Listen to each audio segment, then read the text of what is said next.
प्रदर्शन, सीएम ममता से की इस्तीफे की मांग। प्रदर्शनकारियों ने शुभेंदु अधिकारी भी रहे मौजूद।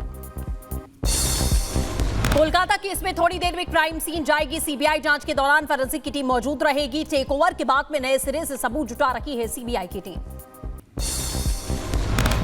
महिला डॉक्टर की रेप हत्या मामले में अस्पताल के स्टाफ परिवार का बयान दर्ज करेगी सीबीआई। पोस्टमार्टम करने वाले डॉक्टर और जांच अधिकारियों से भी करेगी बात। कोलकाता मर्डर केस को लेकर ममता सरकार से बीजेपी के सवाल। पार्टी प्रवक्ता गौरव भाटिया ने पूछा, तुरंत सीबीआई को यह केस क्यों नहीं सौंपा गया? ममता पर आरोपी को बचाने का बड़ा आरोप। मेडिकल जांच में नाबालिग से रेप की पुष्टि होने के बाद केस में जोड़ी गई रेप की धारा। नवाब यादव और किशोरी की बुआ पर लगाया गया पॉक्सो एक्ट। बुआ की तलाश में जुटी पुलिस। कन्नौज मामले में चौधरी चंदन सिंह महाविद्यालय पहुंची रिपब्लिक भारत की टीम। इसी कॉलेज में नवाब सिंह की नौकरी के लिए नाबालिग लड़की को बुलाया था। कॉलेज में नवाब का एक अलग से कमरा था। कन्नौज में हुए दुष्कर्म मामले को लेकर बोले बीजेपी नेता दिनेश शर्मा। कहा, सपा को करनी चाहिए अपने सदस्य पर कार्रवाई। मैं समझता हूँ समाजवादी पार्टी को ऐसे नेताओं के खिलाफ कार्रवाई करना चाहिए। पुलिस तो अपनी कार्रवाई करेगी, लेकिन उनको भी अपने दल के जो निरंकुश लोग हैं उनको अंकुश उन पर लगाना होगा। विभाजन विभीषिका दिवस के मौके पर बांग्लादेश को लेकर बोले सीएम योगी आदित्यनाथ। कहा, 1947 में जो हमारे साथ हुआ आज वही बांग्लादेश के साथ हो रहा है। बांग्लादेश में हो रही हिंसा पर बोले मुख्यमंत्री योगी आदित्यनाथ। कहा, बांग्लादेशी हिंदुओं के लिए कोई नहीं बोल रहा, मदद की गुहार लगा रहे हिंदू। कांग्रेस पर भी जमकर बरसे योगी आदित्यनाथ। कहा, विभाजन के लिए सिर्फ और सिर्फ कांग्रेस जिम्मेदार है, नहीं मिल सकती है कोई माफी। उधर डोडा में सेना और आतंकियों के बीच मुठभेड़ जारी। मुठभेड़ में एक कैप्टन शहीद, एक स्थानीय नागरिक घायल। डोडा में जारी सेना और आतंकवादियों के बीच मुठभेड़, एक आतंकी जख्मी। 4 आतंकवादियों को सुरक्षा बलों ने घेरा। इलाके में सेना का सर्च ऑपरेशन जारी है।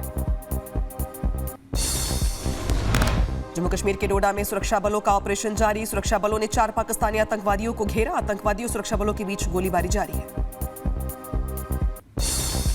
डोडा में सुरक्षा बलों के हाथ लगी बड़ी सफलता। सर्च ऑपरेशन के दौरान सेना ने M4 राइफल और कई हथियार बरामद किए। एक आतंकवादी के भी घायल होने की खबर है।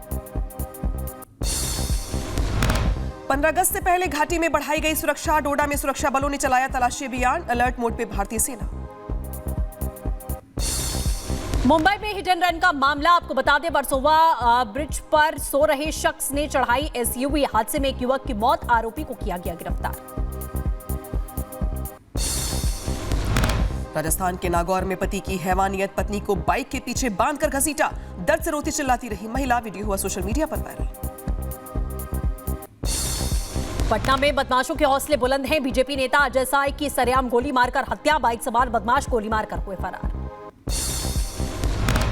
यूपी के कासगंज जिले में दिन दहाड़े फायरिंग हुई। 2 गुटों के बीच जमकर गोलीबारी हुई। शाह आलम और मोहम्मद हसन के गुर्गों के बीच गोलीबारी की घटना। लातूर में सड़क पर दिखा मौत का तांडव। जेसीबी चालक ने कई लोगों को टक्कर मार दी। हादसे में एक की मौत हो गई।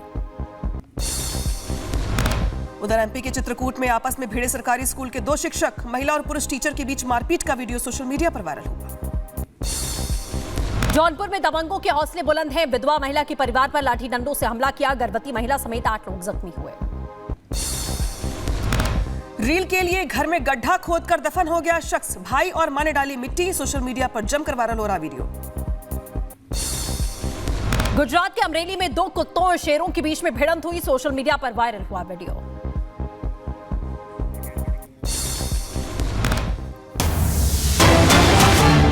पहुंचे जेपी नड्डा। बांग्लादेश को लेकर शाह के घर पर यह बड़ी बैठक, जिस बैठक में शामिल होने के लिए जेपी नड्डा भी अमित शाह के घर पहुंचे हुए हैं। जिस तरीके से बांग्लादेश में हालात चल रहे हैं, हिंदुओं पर अत्याचार की जो खबरें हैं वो थमने का नाम नहीं ले रही है। जो हालात है बताने के लिए काफी कि बांग्लादेश में फिलहाल जिस तरीके से हालात बने हुए, हिंदू असुरक्षित महसूस कर रहे हैं। हालांकि हिंदू लगातार प्रदर्शन भी कर रहे हैं। तो वही सरकार की ओर से बांग्लादेश को देखते हुए कमेटी का गठन किया गया था। लेकिन आज इस मुद्दे पर अमित शाह के घर पर, गृह मंत्री के घर पर बैठक हो रही है और इस बैठक में शामिल होने के लिए जेपी नड्डा पहुंचे हुए हैं। हालांकि इस बैठक बैठक के बाद देखना यह होगा कि क्या महत्वपूर्ण फैसले लिए जाते हैं बांग्लादेश को लेकर, क्योंकि दो तस्वीरें दिखाई दे रही है। एक तो बांग्लादेश की है जहां पे हिंदू जो है सुरक्षित महसूस कर रहे हैं, गुहार लगा रहे हैं सुरक्षा देने की, तो वही दूसरी ओर बॉर्डर्स पर भी बहुत सारे शरणार्थी जो है उनका रेला लगा हुआ है, कतार लगी हुई है। ऐसे में सरकार क्या फैसला करती है बांग्लादेश को लेकर, बांग्लादेश को संदेश देने को लेकर, हिंसा को बंद करने को लेकर, यह अपने अहम हो जाता है। अमित शाह के घर पे ये बैठक हो रही है और देखिए दो तस्वीरें दिखा रहे हैं आपको। पहली तस्वीर दिखा रहे हैं आपको गृह मंत्री अमित शाह के घर पर जो बैठक चल रही है वो अपने आप में अहम, तो वही दूसरी ओर बांग्लादेश पर ये महामंथन चल रहा है। आखिर बांग्लादेश को लेकर सरकार क्या कदम उठाती है, देखना होगा।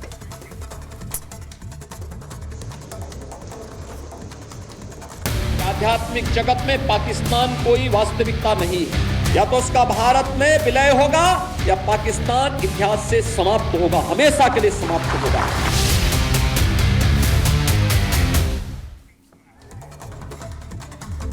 और इसी बीच बड़ी खबर आपको बता दें, पाकिस्तान को लेकर सीएम योगी आदित्यनाथ ने बड़ा बयान दिया है और साफ कहा कि या तो पाकिस्तान समाप्त होगा या तो पाकिस्तान का भारत में विलय होगा। ये साफ तौर पर एक बड़ा संदेश सीएम योगी आदित्यनाथ की तरफ से दिया गया है।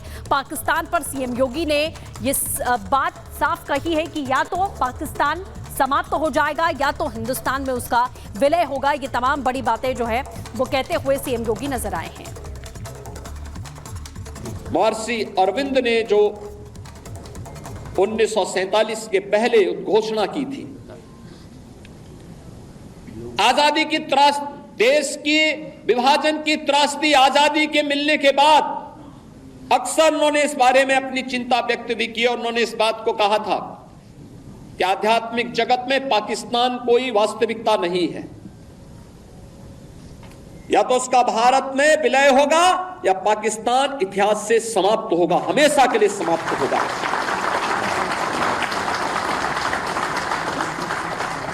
क्योंकि आध्यात्मिक जगत में जब जिसका कोई वास्तविक अस्तित्व नहीं है उसको नष्ट ही होना है और उसकी नष्टता, उसके नश्वरता को हमें संदेह की निगाहों से नहीं देखना चाहिए। हमें ये मानना चाहिए ये होगा, लेकिन इसके लिए हमें भी तैयार होना होगा।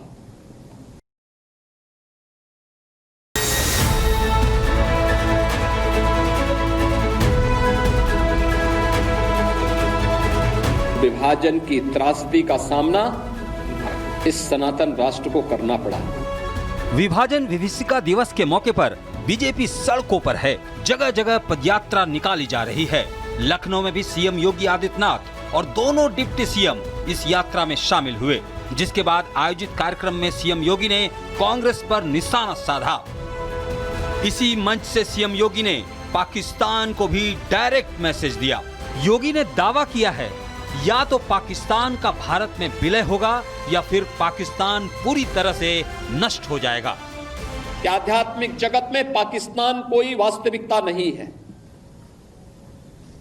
या तो उसका भारत में विलय होगा या पाकिस्तान इतिहास से समाप्त होगा, हमेशा के लिए समाप्त होगा।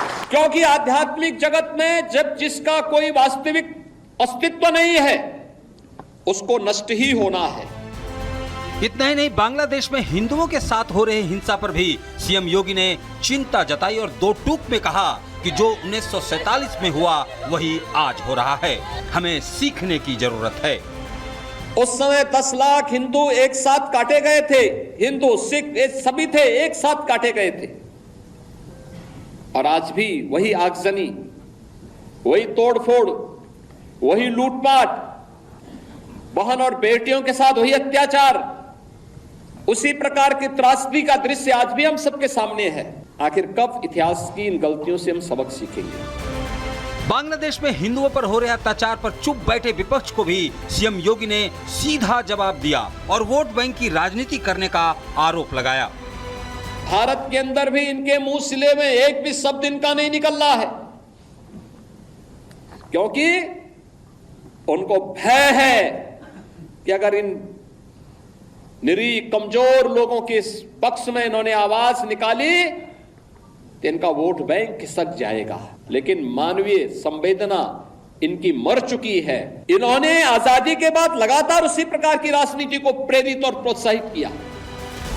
सीएम योगी यही नहीं रुके और कहा कि भारत की आजादी इस बात का आह्वान करती है कि सबको मिलकर जातीय विभाजन, क्षेत्रीय विभाजन, भाषाई विभाजन से उठकर राष्ट्र प्रथम के भाव के साथ काम करना होगा। Bureau report, Republic Bharat.